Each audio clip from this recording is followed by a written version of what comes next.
I want to talk about the original Teenage Mutant Ninja Turtles arcade game and its home port on the Nintendo Entertainment System. Now, I've played both versions. I've seen the internet walkthroughs of both. I've heard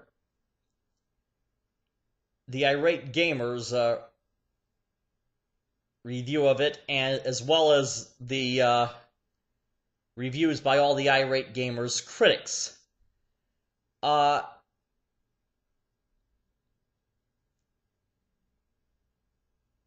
Let me say, uh, I agree. I think the burden of proof is on the irate gamer that he holds the burden of proof that he's not just a ripoff of the angry video game nerd, which I am a huge fan of the nerd.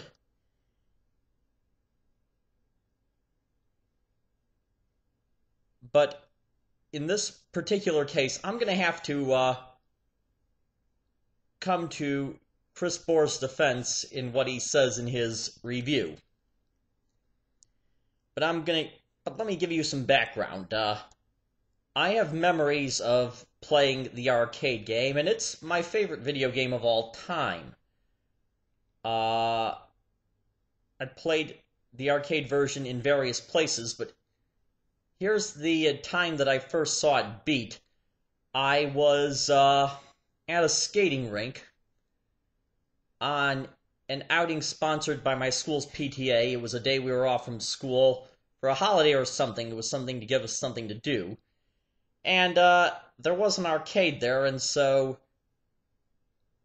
we played video games during our breaks from skating, and the one we played most of all was the Teenage Mutant Ninja Turtles arcade game. Uh,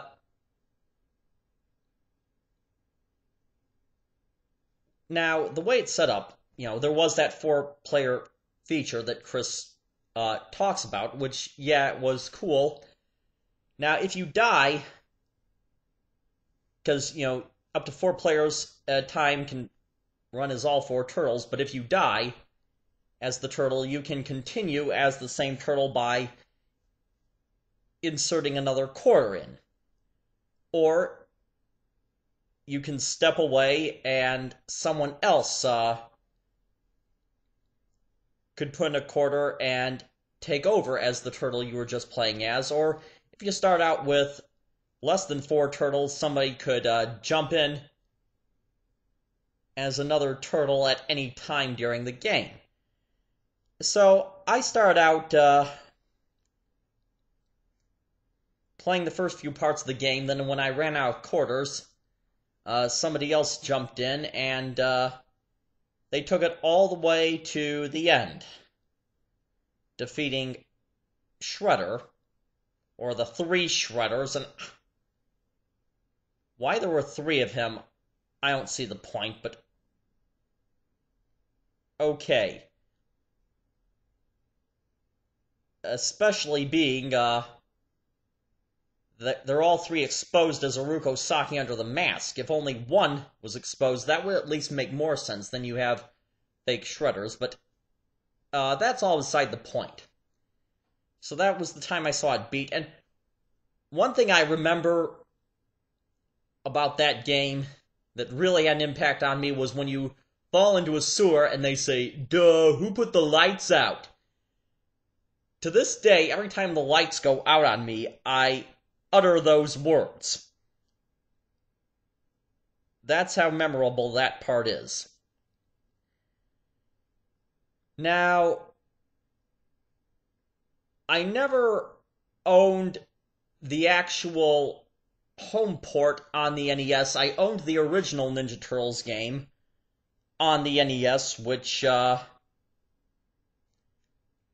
is inferior to the arcade game for all the reasons stated by both the nerd and the gamer. But years later, I got a chance to play the home port uh, on my personal computer and got a feel of what it's like, and I was disappointed for all the reasons the gamer mentioned. Now, granted, graphics aren't everything. It's nothing without good gameplay, but and the gameplay there was fairly good for the home port.